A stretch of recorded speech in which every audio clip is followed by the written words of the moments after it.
You're very welcome to the show, Tim. It's a pleasure to have you, mate. For those of you who don't know, Timmy, known as Timmy, Tim Ginever, 54-year-old now. Would that be right? Oh, yeah. Yeah.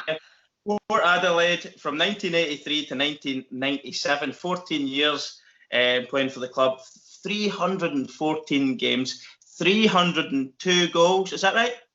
That's correct. Yeah.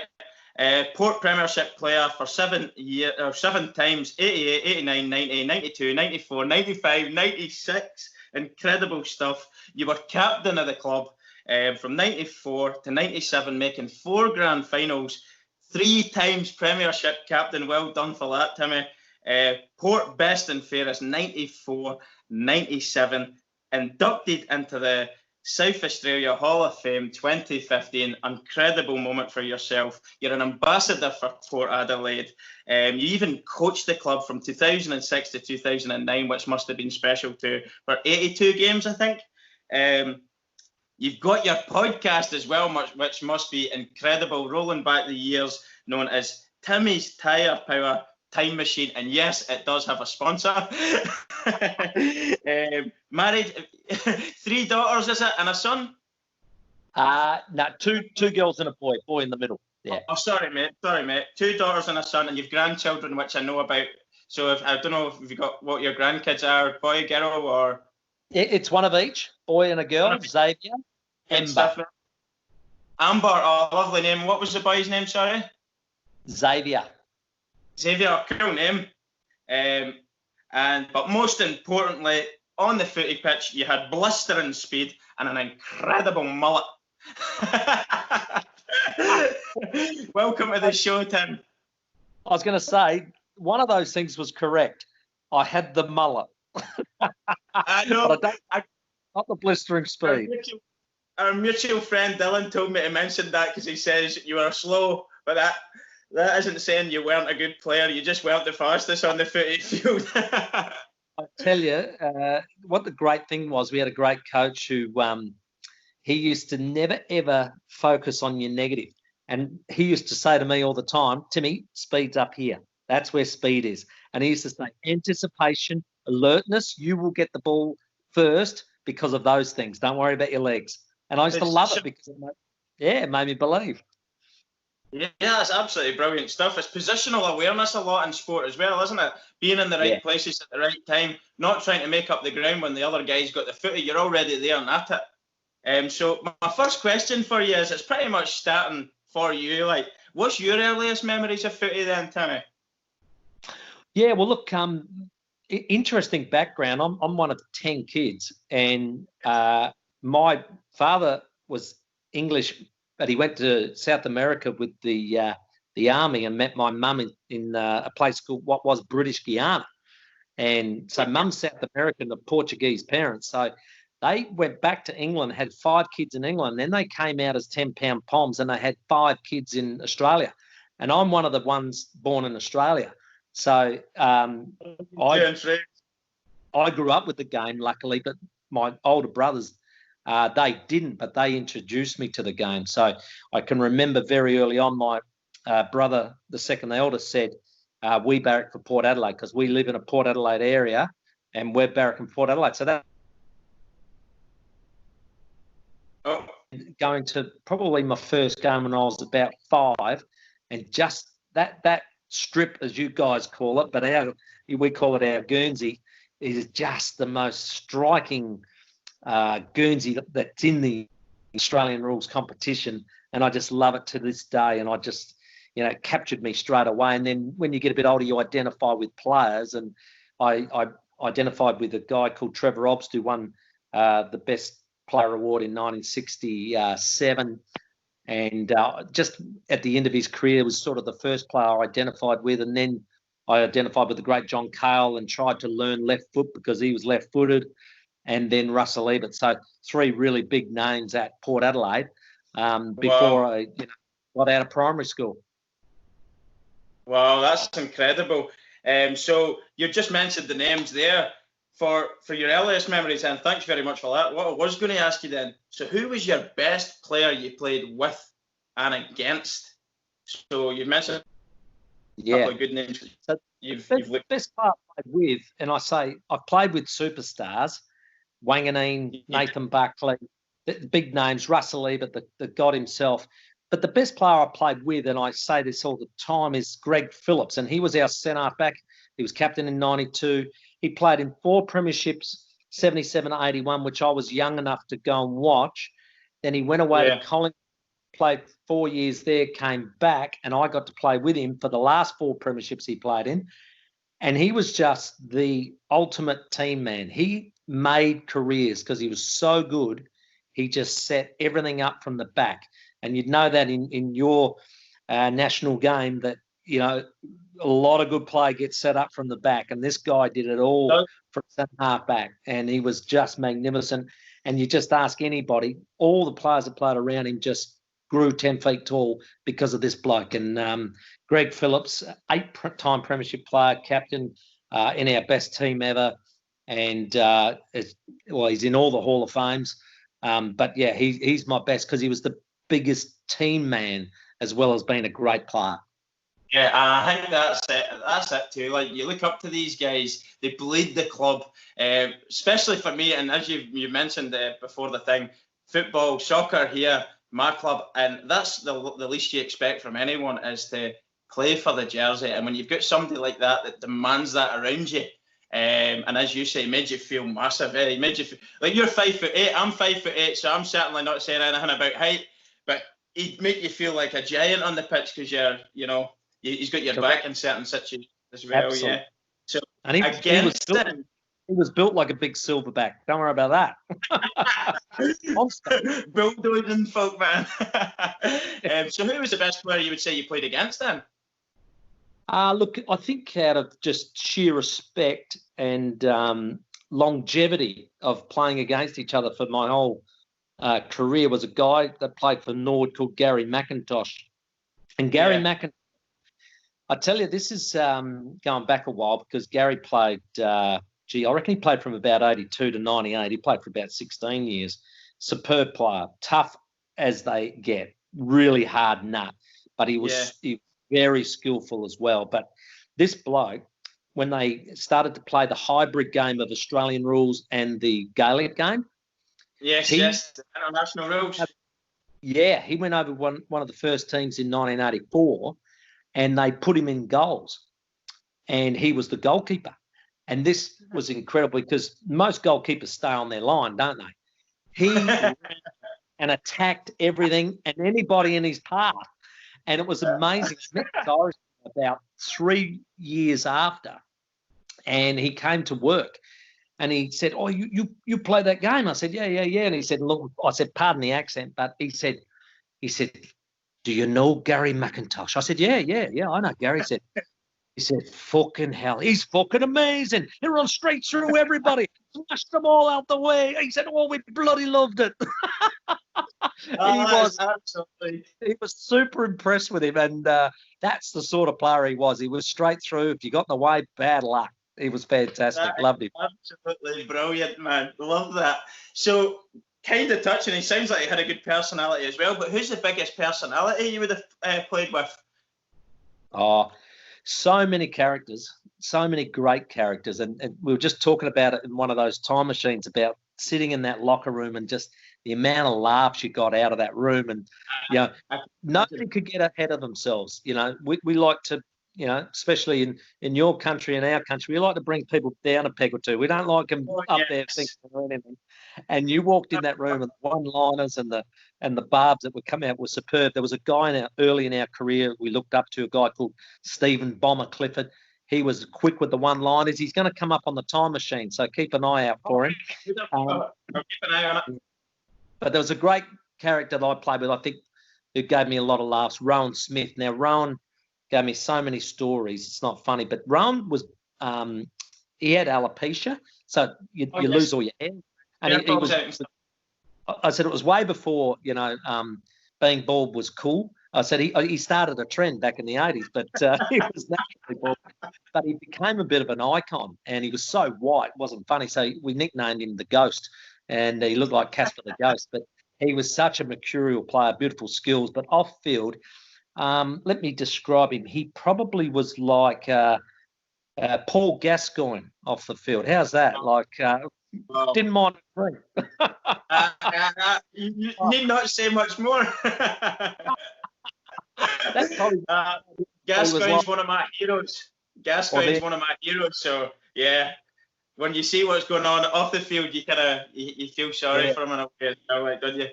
But yeah, it's great characters. Brilliant characters and great stories, you know.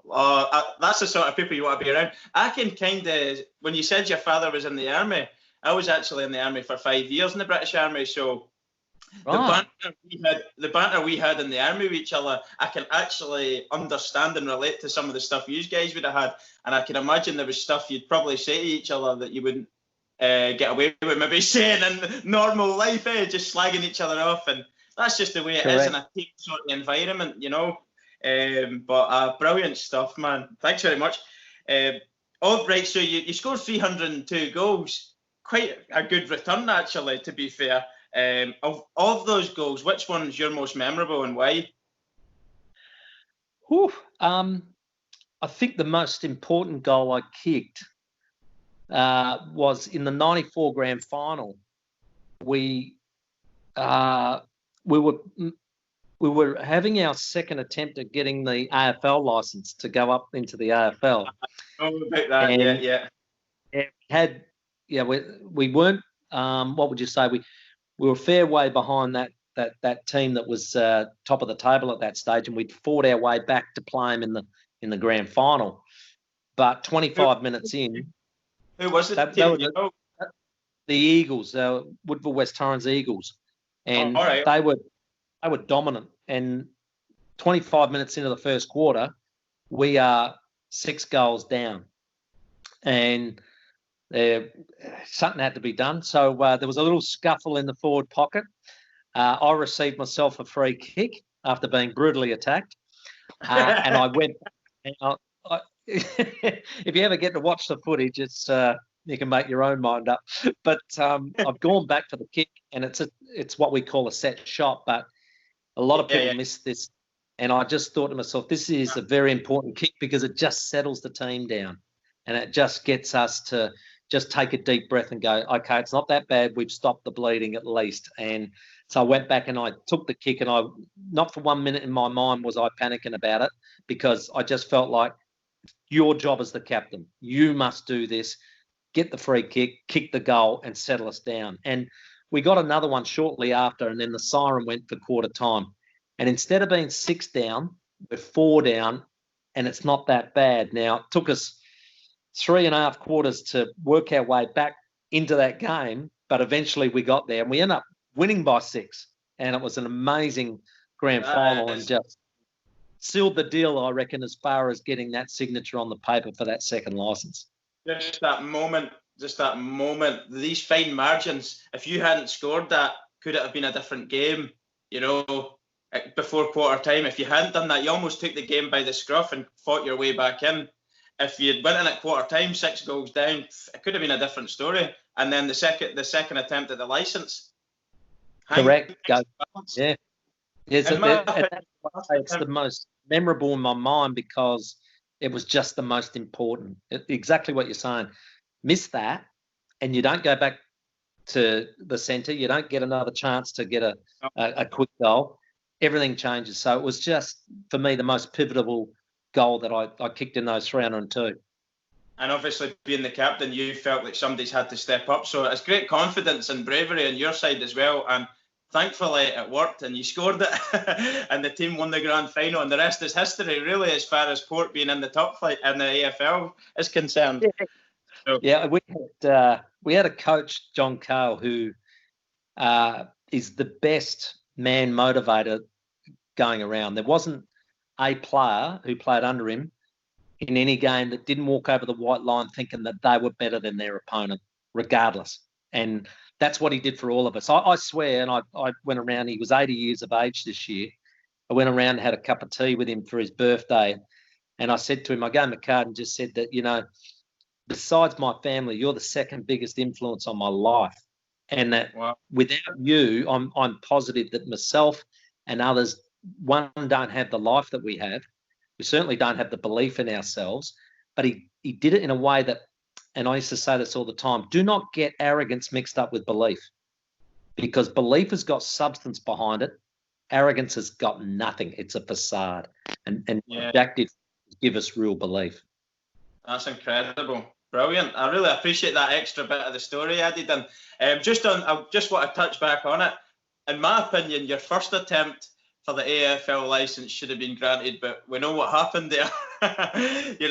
The history of the club. I'm going to ask you about the history of the club, but a club like Port Adelaide, I think it's utterly ridiculous that they hadn't been one of the first to be invited in when it became the Australian Football League. So I will get to your feelings on Port Adelaide as a club as well further on down, but I'm going to still on your playing side of things here. Hardest player then, the hardest player to play against and with, if you can remember back to players against you.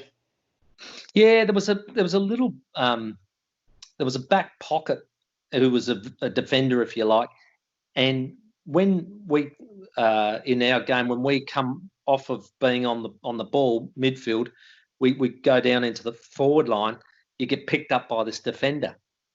And there was this guy, and his nickname was Froggy Murdoch. And he was one of the ugliest blokes you'll ever see in your life. He played forward. He had very little skill, but he had a determination. And you know what? He sacrificed his whole game to stop you. And I remember saying to one of his best mates who I actually work with at times, he said to me, who was your toughest opponent? I told him, Froggy Murdoch. I said, he's a pain in the ass. I said, he would sacrifice his whole game just to stop you. And I said, that was really frustrating. And he said, I used to have a painting business with him. He said, I'll tell him he'll be over the moon because he doesn't rate himself at all. So I said, well, you tell me the most difficult opponent I had. And he said he'll be bloody wrapped in that. So he was definitely the most difficult. But I think probably the hardest guys that I played with, we had a fiery redhead, Wayne Marnie, who was probably one of the angriest players I've ever played with. He was. You have a bit of Scottish in him. Yeah. Red hair, angry. It's bound to be a bit of Scottish in there. I reckon it was a combo between an Irish and a Scot, I reckon. Oh yeah, fire and brimstone, mate, all in one. But he was hard. Jeez, he was hard. But geez, he was super skillful as well. His hands were bloody like lightning, and but he could also fight. Oh, geez, he could fight. I tell you, he could hold him up. I loved it. And was he one of those ones in the dressing room? If you were slacking, he let you know, or was that more your role as a captain? He had a sharp wit. Don't worry about that. A very sharp wit, but. I reckon as far as the accountability goes, most players that survived in that era, we're all bloody good mates, but we're all hardworking as well. It was one of those old sayings, we like to have a good time when we win, and John Cole encouraged it. He said, when we won, go and have a good time. And tomorrow we start the week again. But enjoy your wins. And we always took that licence. There's a saying over here in like successful soccer teams, those who drink together win together. So you're going out and having a good time. Team bonding, there's a lot to be said for that. I look at players in sport nowadays and they've got their headphones in, nobody's talking to each other. And you just wonder, the relationships they're building within the club, does it have an effect on that team spirit and the camaraderie, just the way they don't do things as a team, they do things individually now? I don't know. But it certainly does come across that way. I actually agree with you, because one of the things that's really important is it's celebrating wins. But when you lose, the pain of losing, when you're a competitive beast and you lose, it's horrible. But to be able to debrief that with your mates, just having, you're not out celebrating, you're commiserating, but you're talking to each other. And it was nothing better than that. You know what? Geez, I had a dirty day. I had a filthy day. You didn't play well. I didn't play well. Blah, blah. But we know that's not us. So our preparation, mentally and physically, couldn't have been good this week. We'll get it right. And we built each other's confidence up in that, that little circle of having those drinks and just going right. So you never sort of went out and carried on. It was just those, you'd have those probably 6 to 8 pints, which was a bit light on for us after a game. And then only had 6. When we won, that count went up. Don't worry about that. But you're right. That is so important.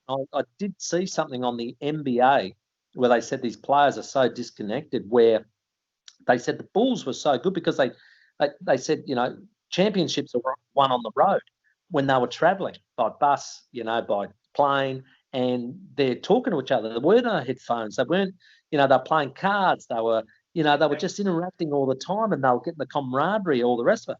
Now they're just, noise cancelling headphones, a screen in front of them. And if that's not the screen, then it's the phone, and there's no engagement. So how can you be as close as what those teams were in the past? I kind of feel it actually extends. I don't really want to get sidetracked too far, but I kind of feel it extends to the relationship footy players actually have with the fans as well.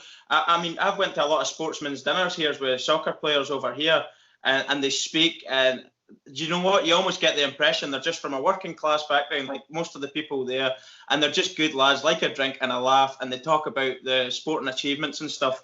I don't feel that you have that same connection with football stars. They're almost like celebrities that even, I'm not going to use the word, I don't really want to use the word like snobby, but you kind of get that impression that they look down a little bit on normal people. And I would love to see a little bit more of that coming back. Like you're taking your time here for me, and that's greatly appreciated, Timmy. You know what I mean, mate? So it's from your era. It's your era that are more like that.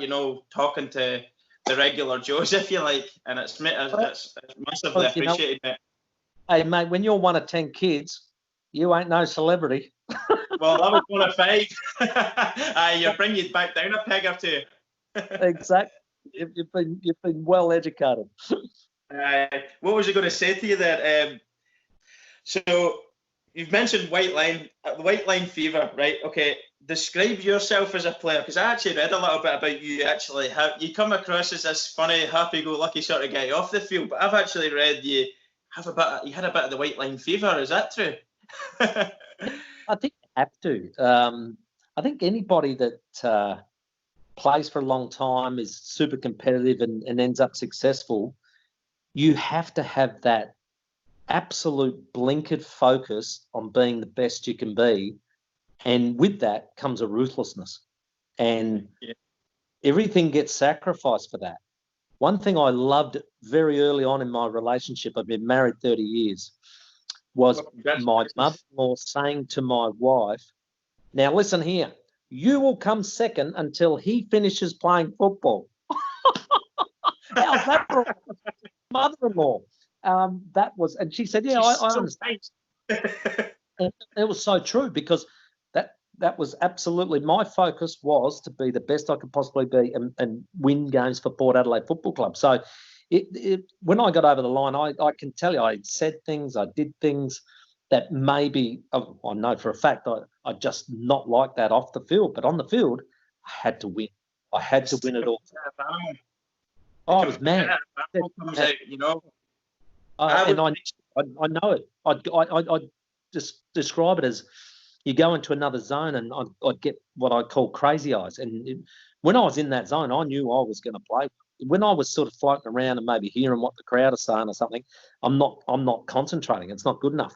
But most of the time, I knew I was in that zone. And mate, just if you get beat for one contest, it makes you sick. So you go even harder for the next and the next. And part of my role was I had to get the ball first. That is my job. And therefore, if you're not in a mental capacity to commit yourself physically, you will get hurt.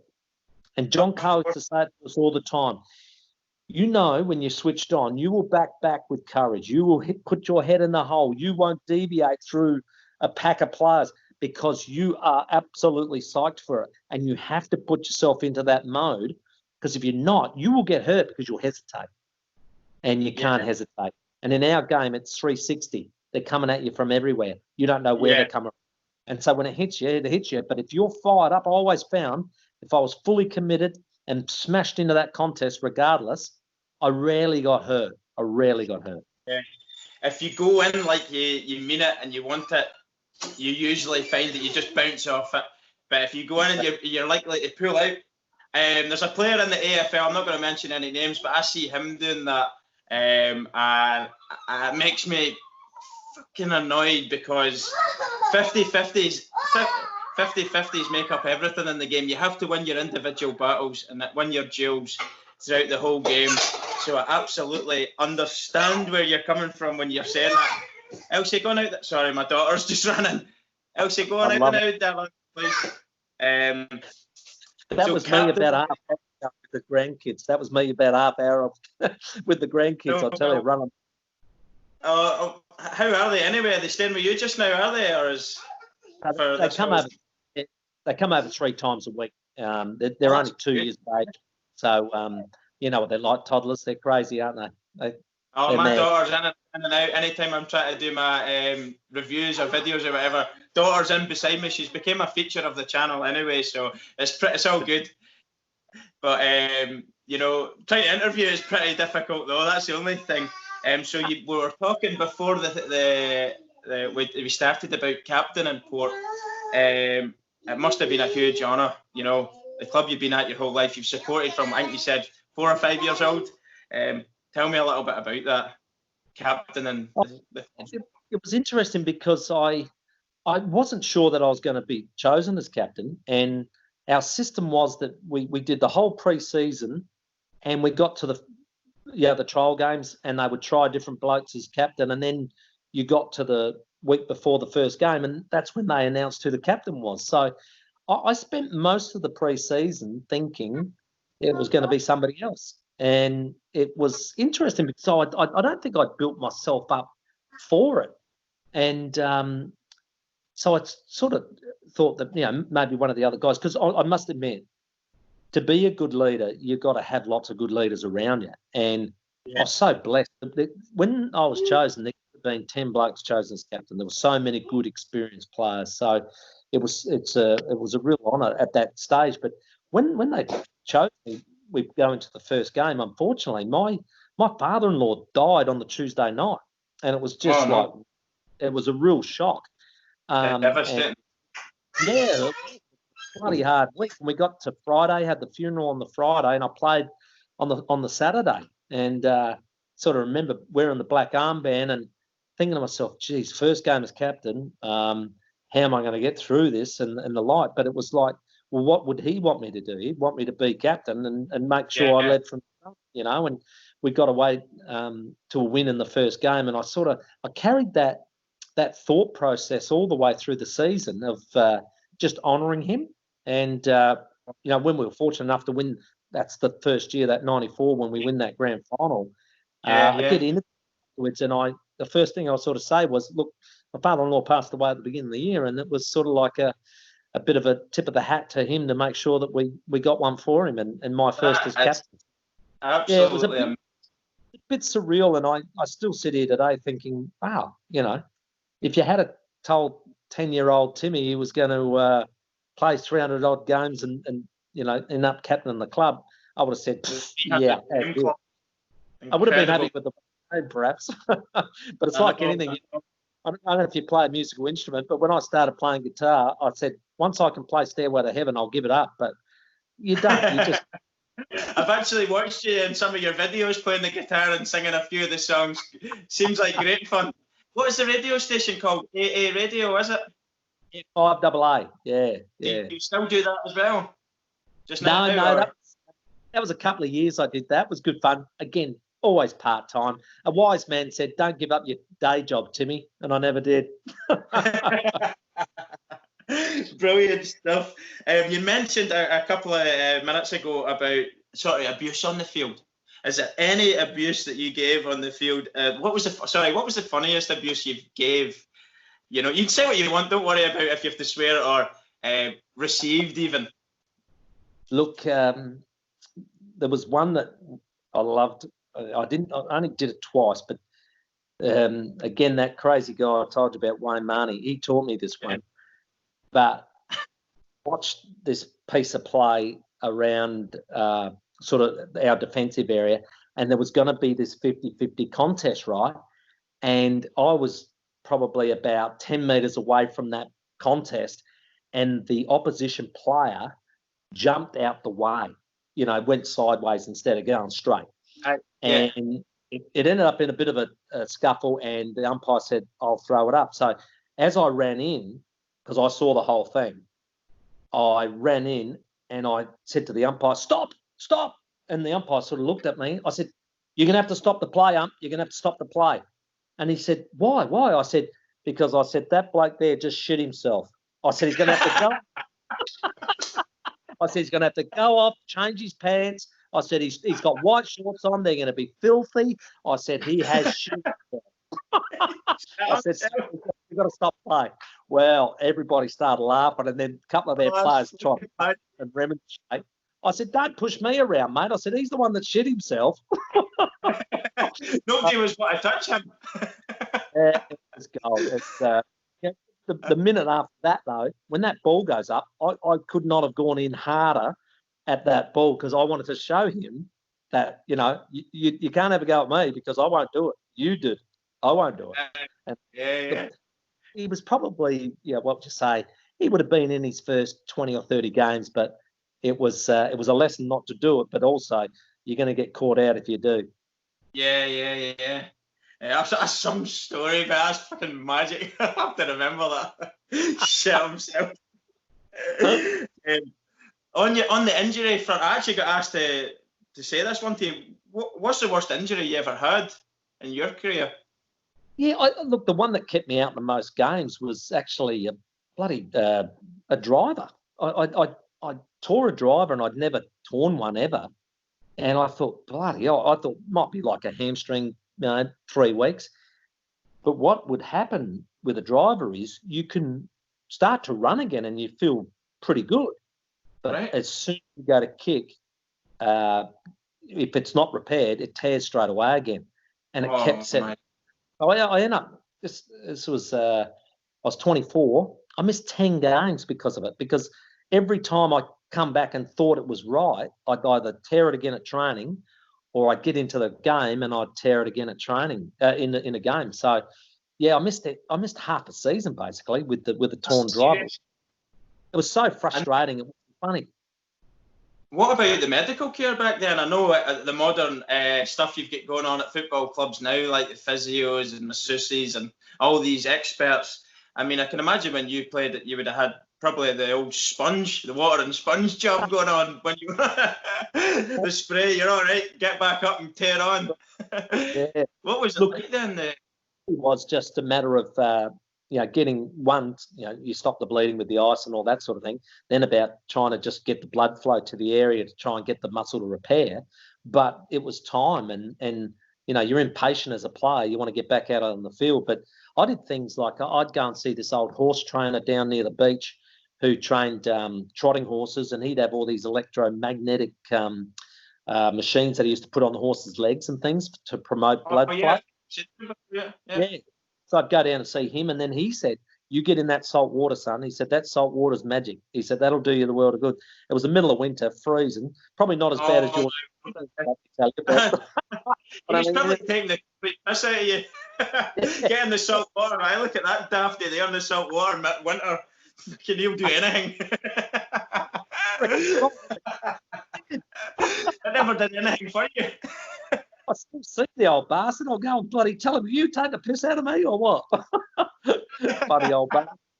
So, yeah, it took me ages to get back. I got back eventually, but, yeah, that'd probably be the worst. But other than that, I was very fortunate compared to some of my mates who, our great full forward, Scott Hodges, he's just had another knee replacement. He's got both knees replaced, a hip replaced, and he's 2 years younger than me. So I've been pretty fortunate that all my joints are in place. I can still chase the little bloody grandkids around. He's faster than me, the little bugger. But yeah, I've been pretty fortunate. Oh, that's good. I think you've already answered it in the talk show fair. Anyway, who's the best coach you've ever had in your playing? It's by a mile. It's such an amazing ability to just make you believe, and there's so much of that. you hear when teams aren't going, oh, they just lost their confidence. They just need, to get the confidence back. Well, that's easier said than done. How do you get that? And you need the man to talk to you. And in in the world game, it's the manager, and you can have all the assistants talk to you, all the rest of it. It's the man. If he talks to you and tells you you're doing a good job, or this is what I like about you, or whatever, well, you're walking 10 feet taller. You're walking 10 feet taller, and it's great. So he just did that for all of us. And just for me, because I was, I wasn't tall, I wasn't quick, I couldn't jump high, couldn't kick the ball far. I had none of the weapons, if you like. What he saw in me was the ability to always be able to get the ball if I was in the contest.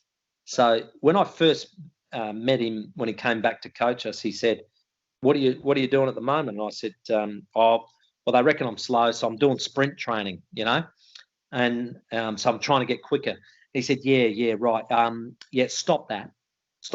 I said, oh, why would I stop? He said, yeah, you're not getting any quicker. He said, he said, yeah. He said, you're either fast or you're not. He said, you're not. He said, what you got to do is get as fit as you possibly can, because then you get to more contests and you will always win the ball when you're at the contest. And that, for me, wow, this bloke, he reckons I can play. And, he was already a god at the footy club. And I thought, if he believes in me, well, bloody how good's this, So it just made me think. And I always in games, and I always thought if I wasn't playing well, I have to get back into the game because I need to pay back his faith in me. And if I didn't, a bad game, it'd be like, no, I need to repay that faith next week and give it back to him, because that's how much I think he believed in me, and I hope that I hopefully returned it. I can kind of relate to that from experiences in the army as well. You had people in senior positions maybe good at their job as an individual, but see when it come to getting more out of what they had there available to them, like us, more out of the privates or the corporals or anything, there was a couple of guys we had that just had that knack, that man management. You'd run through a brick wall for them, they backed you no matter what you did. You got into trouble, they were there defending you. So I understand that. They made you feel 10 foot tall. Nobody can beat you when you're together. You seen yourself as kind of invincible, if you like, but you just had that belief, and it was down to the people that these particular guys that just had that leadership knack. They just knew it. They just had it, So I totally get that. Yeah. Port Adelaide Football Club then. For those who are unfamiliar with the club, tell us a little bit about them. Of course, they're in their 150th year. Very disappointing that they've not been able to get the celebrations that they rightly deserve. What an institution of a football club. But tell us a little bit about them and what they mean to you personally. Oh, great mug. Well done. Love it. It's like anything that anybody is passionate about, and I mean real passion, it just means the world to you. And look, you just see it over the world with so many of the good established clubs that passion just, it's normally driven by the fans. And I find our support base are just so, I love them because they're so passionate and they're so supportive, but they're so demanding. And there's nothing that you are accountable to winning. And I think I described it once. I said, if you are Port Adelaide, if you said, what's the one thing they stand for? It's about winning. And anybody who tells you anything else, they're not Port Adelaide. I'm telling you now, because the people, I understand. and the people will always drive that. And that's what I loved about it. And what I say to the players that I played with, there was a core of us that went through that whole period that basically we were supporters when we were kids growing up. We were fortunate enough to be able to represent the footy club and be successful. And now we're supporters again. So it doesn't matter. We're part of it. Do you think that massively helps having a a team made up of not only just talent but also supporters, people who kind of they get it, they understand what the club means, what it means to the fans, that badge means and represents. Do you think that helps in the dressing room? I think it's probably an obvious answer, to be honest with you, but felt like I should ask. Because what it comes down to is care. It's about care. Do you actually care? And if you know, in what we were talking about earlier with the perhaps the superstars of any of the world sports now, is their motivation? Is it love? Is it care? You know, then you're probably seeing the best players with that maybe. But there's probably a lot of others who almost become that mercenary style. Well, you know what? The club's probably going to trade me anyway. Blah blah blah blah. I won't bother. We didn't have any of those fears. We had only the fear of not winning, and you know, it wasn't about being traded or being thrown a dump heap. It was just about and the accountability of one another to make sure we carried the flag for those who couldn't, because so many people would love to play for their favourite team or club, whatever, but they don't have that opportunity. We have that, so we've got the responsibility to represent them the way they wish to be represented. Who loved and drove us, and this football club just demanded success from. And when I met Bob Quinn, who one of our grandstands is named after, he's a World War II military medalist, you know, for bravery in the war. He was a rat at Tobruk. And when I got to meet him and build a relationship with him, he's 82 when I meet him, and I'm 28. And I sat down and got all of his stories and just became so close to him. And I go, his mentality and everything he was talking about Port Adelaide, and his father captained Port Adelaide in like 1910 or something. And I'm going, this mentality of Port Adelaide's been around for the whole 150 years. It wasn't just invented when I came along or when John Cale came along or when Foss Williams came along or even Bob Quinn came along. I reckon it was there in 1870. That spirit of the and everything else was there. That working class spirit was there. That mentality was there from day one. And then fortunately, it's flowed through all those decades. I love it. Absolutely. And obviously going back to Rangers in Scotland, they're coming up for 150 years in 2022. And that is a club in Scotland that's a lot like Port Adelaide in the sense of success, built on success, and absolutely it's demanded that you respect the history, the traditions and culture of the football club. No matter who you are and who comes in the football club, you need to know about what it means, not only to the football club, but the fan base as well. And if you don't get it, there's the door. Do you know what I mean? You're a name on the back. No name on the back of the shirt is bigger than the badge on the front. It's as simple as that, isn't it? And it's to drive those standards at a club. I like that. Absolutely epitomise it for me. It's one of the things I love about them. So good work. Name on the back is not as important as the badge on the front. That's a good one. I like that. Where you're in a team, but that team on the field is only one team of many teams before the man to come. They represent them, and it's the badge there. It's the community. It's everything, isn't it? And I love how you have kept that in your traditions. And I honestly, I really am gutted that Port haven't had their chance to have a proper 150th year celebration this year, the way it would have been planned out. I could imagine it would have been absolutely sensational.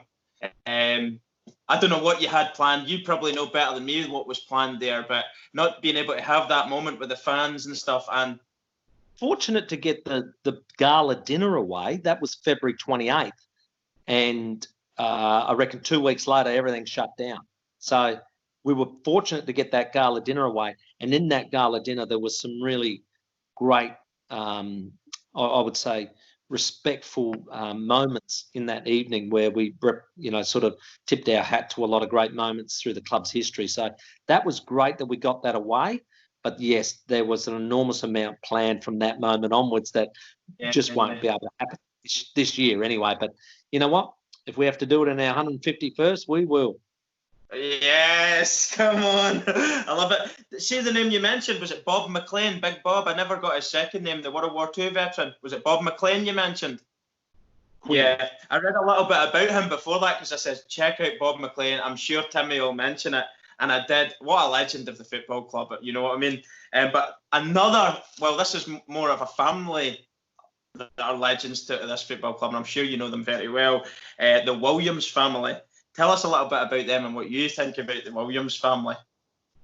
Well, you can't go to Port Adelaide and not know of Foss Williams and the dynasty that he I said the other day, if you pick, they picked Port Adelaide's best player.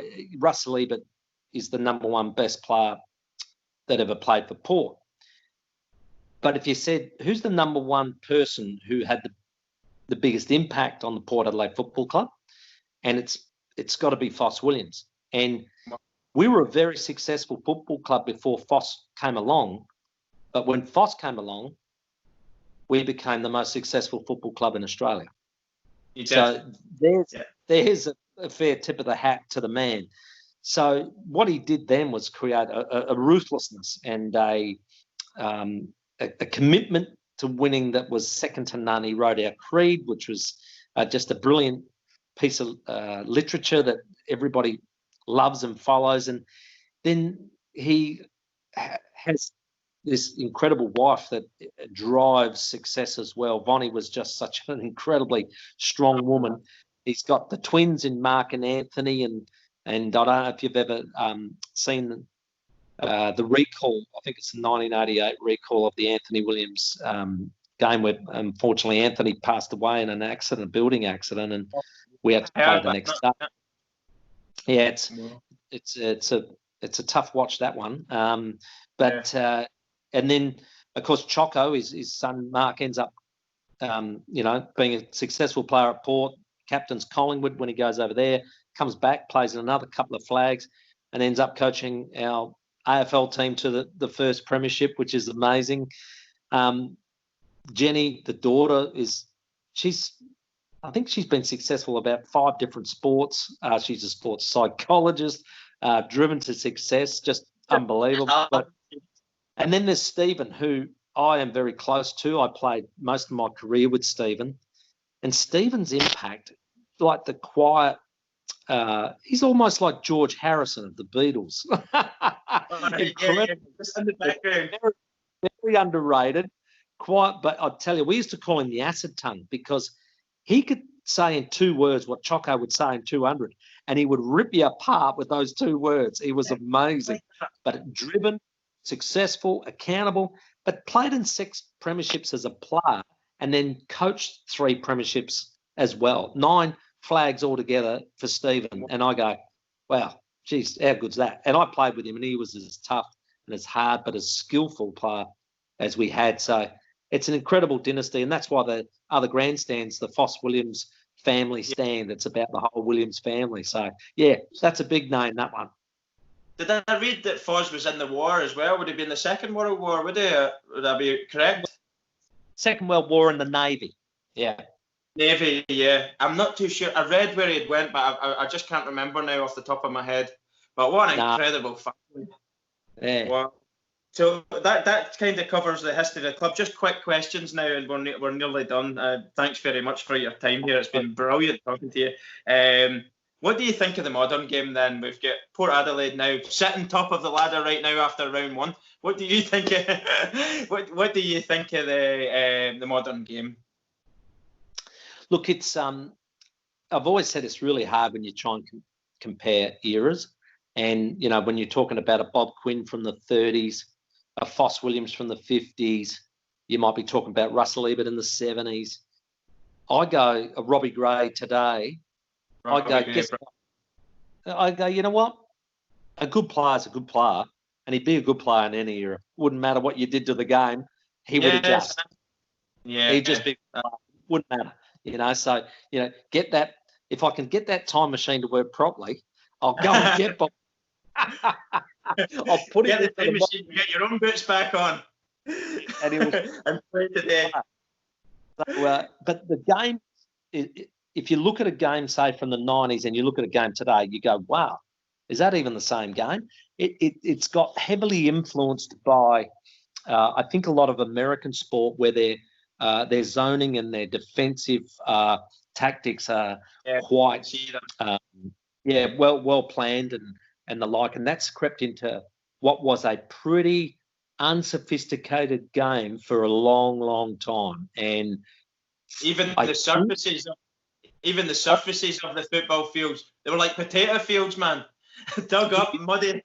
Yeah. Well, you even think about, modern day football, the world game, you don't see a patch of bloody grass out of place, do you? There's no mud, there's no sleet, incredible. Today's the same with AFL. I'm thinking to myself, how did these blokes go in the middle of a cricket pitch in the middle of winter when we were trying to pull our feet out and your boot would come off because it was that thick and that bloody slushy and it was an condition, So, look, it's definitely different. It's faster, no doubt. I think the players are incredibly skillful, but the tackling has improved to the point where it's actually damaged the look of the game. And I go, if I wanted to see that, a lot of people around the ball tackling each other constantly, I'll go and watch rugby union because that's their game. That's how they play. They maul, and then they shoot off. Our game has too much of that now, which when it was unsophisticated, you could say what you like about it, maybe less skill and the like, but there was always these incredible contests that the ball would just go to. Now, it might be a one-on-one contest. It could be a pack of players where somebody jumps up over the top and stands on all their heads and takes this incredible mark. That was the uniqueness about the game that I think everybody, they love the unpredictability of it. And what we've done is put too much predictability into it. And it's probably just taken a bit of what you would say it was a great game when it was a rough diamond. Now it's shiny, it's beautifully cut, and it looks magnificent, but it's not quite that rough diamond that we had once upon a time. So, true nature. Yeah, and that's not the players' fault at all. It's just the way it's been coached over the last, I have to say, probably 20 years and last 10 especially. I have a feeling like in a lot of contact sports, I can't speak for Aussie rules here with the AFL, but the amount of money that sponsors are putting into the game, the physicality has kind of went down as the money's went up, and that's got a lot to do with these companies that are sponsoring big bucks not wanting to lose the best players on the footy field, if you like, due to somebody coming in, putting a late elbow in, or you get big suspensions, you get big fines now, and that's down to they want to see the best players all the time on the field. That's what they're paying their money for, and it kind of waters down what we would have loved back in the day, particularly in your era, somebody just putting the shoulder through somebody, wiping them out and tearing on, It makes sense, though. It does make sense. It does eradicate a little bit of mindless thuggery as well, even though I like watching it. Even though it's sensational to watch and review, like some of the hits from the 90s even that you mentioned there to what you kind of see now. It's night and day. It is night and day. And I used to love how the umpire, with some of those brutal hits, the umpire would just say, play on, play on. What are you rolling around for? Get up. But this is the thing that I love about Aussie rules. Men, they get hit, they get up. And as somebody said to me before, soccer, where players pretend they're hurt, Aussie rules, where players pretend they aren't hurt. And they bounce straight back up. And that's what has drew me to this sport as an outsider. I've only got really watching this sport. That's what I fell in love with this sport about. It's the true competitive spirit of it. No nansy-pansy rolling around, throwing themselves down. It's unwatchable at times in soccer. And that's what's still... The big hits are there, maybe just not as reckless as what they would have been back in the day. I reckon there's a couple of things with that. And I'm not sure that about the world game and why they do that, but there's a couple of theories which you might be able to help me with. One, we're allowed to have people run water to us, and depending on the game and maybe depending on whatever, they might be bloody gasping for a drink. Here's the opportunity to get a bloody drink out, and I reckon. Okay. Yeah, I reckon there's a chance. Yeah. So I reckon we need a drink or momentum.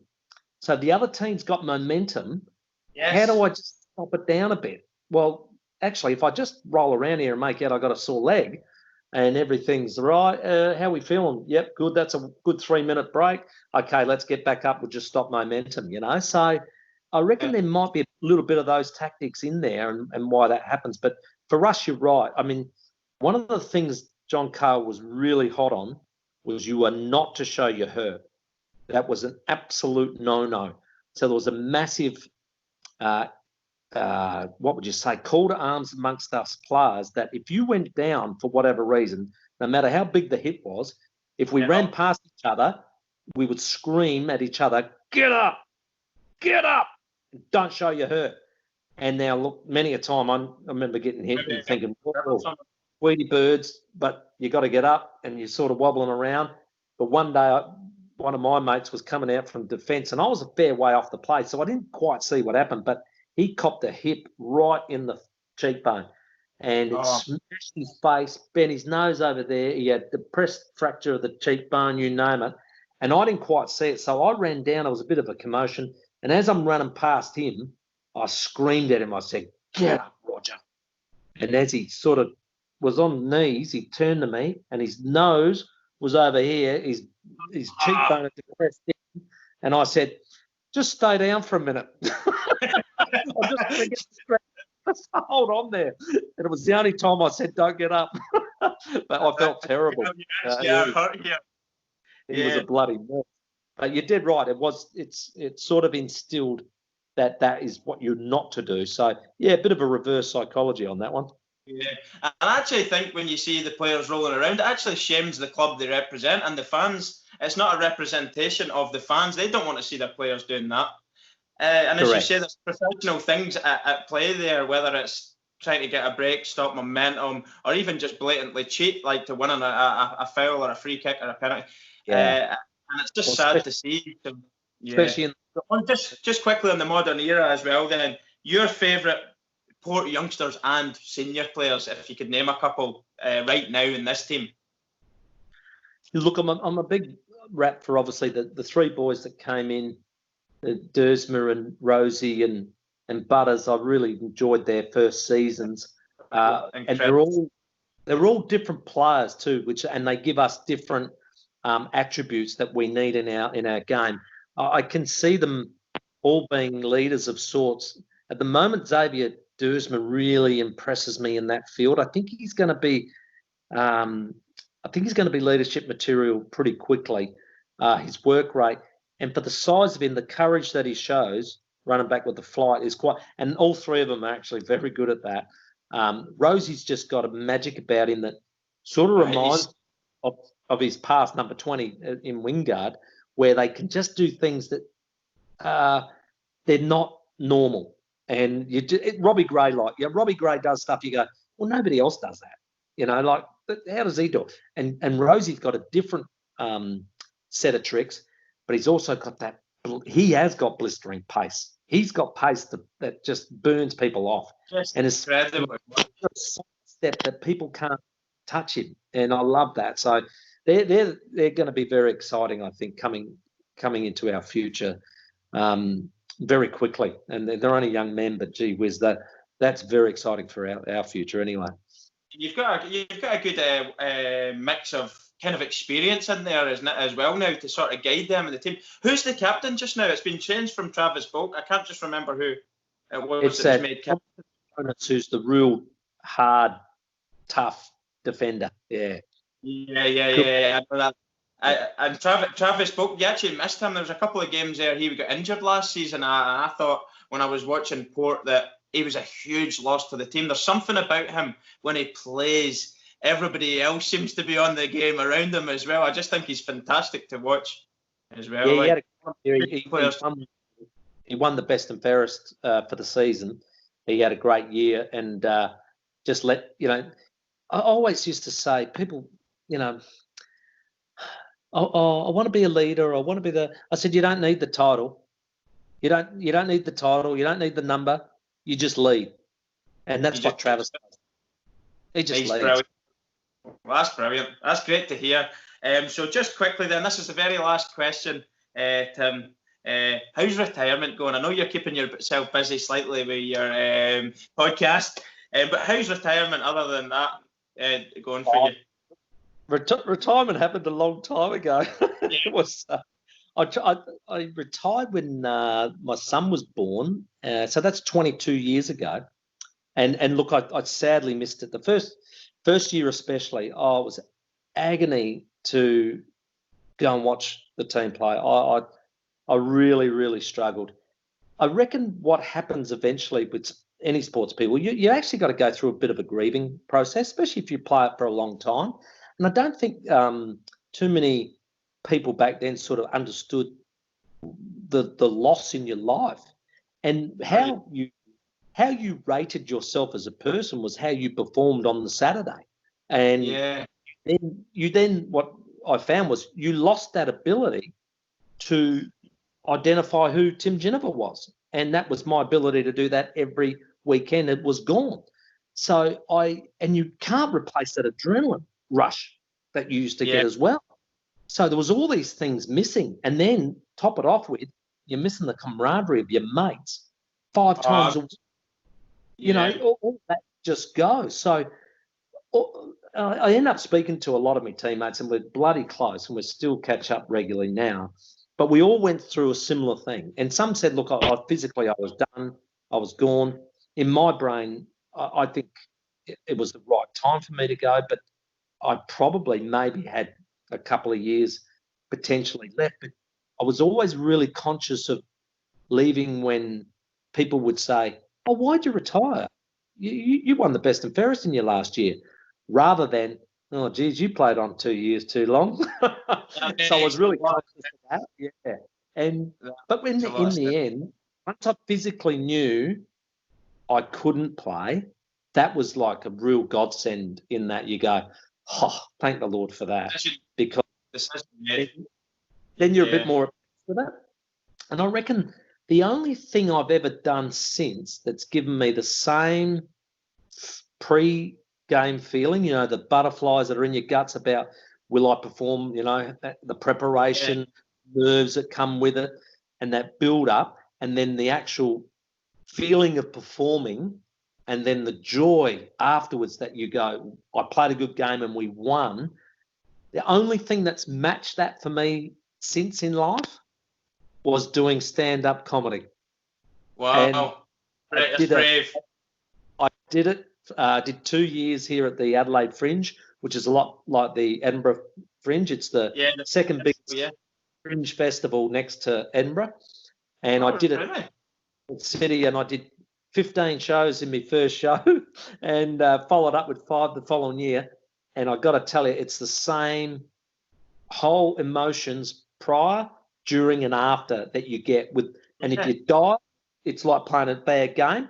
If you are successful and I love it, you are pumped. And it's an amazing feeling, but it's bloody scary. Yeah, definitely. And in some ways, I actually think that's probably more scary than going out, because you've got your teammates around you, crossing that white line, you've got the crowd, but you're on the stage on your own, everybody looking at you. First joke is essential. You hit the ground running. If you fuck that one, it's... I watched a man. I was in Leeds in England. I don't know if you're Leeds. And there was this man from Holland on the stage. He died after the first joke, and he kept dying. Then he kept reading off his hand, and he stopped and he kept reading. He was going through it, and then he turned on the crowd as if, "Fuck off! I don't get this in Holland. Why are you treating me like this here?" It was absolute car crash. At the start, I felt sorry for him. And near the end, I felt like, fuck off, mate, because he tore into everyone. But, you know, it can go horribly wrong very, very quickly for you, stand-up comedy. So congratulations for doing that. Anyway, that's unbelievable stuff. Yeah. It's too long a story and too many beers to tell you how I got into it. All right. And is any of your footage on YouTube? Do you know?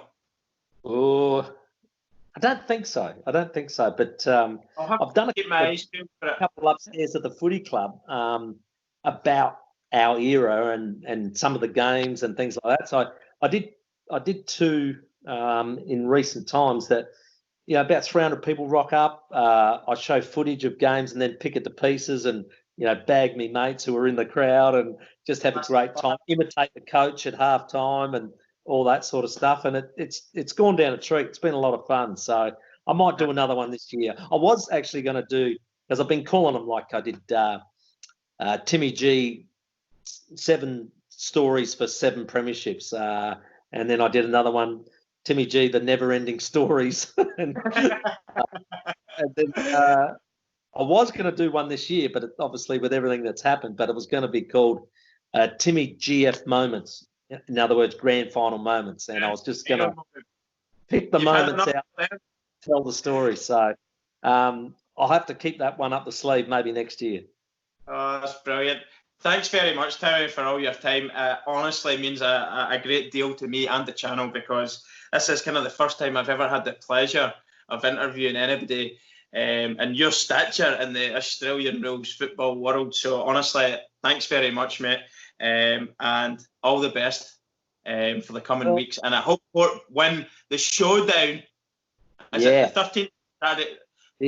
Just before I go, actually, when was the last time it was played outside the it's getting played in Queensland here? The showdown. Yeah, they've reversed that. It will be played in Adelaide. So they've reversed that. And so it's going to be played Adelaide Oval. So that's good. But yeah, that'll be exciting. And it doesn't matter, crowd or no crowd, we still want to win it. Don't worry about that. You have to win it. It doesn't matter if you're playing each other at Tiddlywinks. If you're representing your club, you've got to beat them. And I'll tell you what, I'd get the Port fans 2 metres distance the whole way as the Crows bus comes up and give them freaking hell on their way up to the ground. You know what I mean? What do you think of the Crows fans, Timmy? What's your thoughts on it? It's as simple as that. And the great they say, well, I'm entitled to my opinion. Well, an opinion is a set of words without knowledge. So it's unfortunate what it is. They got a lot of words without knowledge. So we are very knowledgeable supporters. And absolutely. What was it Dave Kurt says? He says about sharing the hotel, he says, we eat the pies, they eat the quiche. Chardonnay drinkers, we're not like them. We don't want to mingle with them. You know what I mean? Absolutely, in no way, shape, or form should Port and the Crows share the same hotel. Absolutely ridiculous. Same canteen to eat out of. Oh, Port and Crows players. I don't like the sound of that. Keep them apart. Keep us away from them. We don't need to see them. And the other thing about that is, I don't want you as the opposition, I don't want you knowing anything about me. Because if you think I'm mad, I want that to stay in your head. I don't want you to meet me and go, oh, he's just a normal bloke, because the mystique is gone then. I want you to keep thinking I'm mad. So let's not talk. I'm fucking going to kill you when we get out there. That's like, never thought of that. That's absolutely magic. Brilliant. Yeah. And again, Tim, just to say thanks very much for your time. I will post this on YouTube, so if you want to watch it back, feel free. I think it's been an absolute honour to talk to you, mate, and I had a great laugh hearing your stories about yourself and Port Adelaide. I just don't know. How do you refuse somebody who's called the Donfather? I was too scared. I had to come on.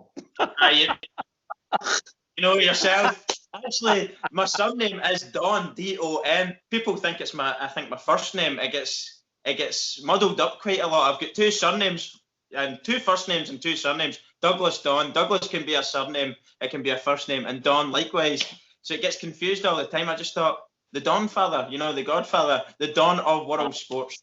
Just for a little sort of stage name, but I don't know how you use it. Thanks very much. Thanks a lot, and I love modern technology, the fact that we can be so far apart and yet seem like we're in the same room. It's fantastic. Amazing. Thank you. Talk to you soon, mate. Bye. Look after yourself, mate.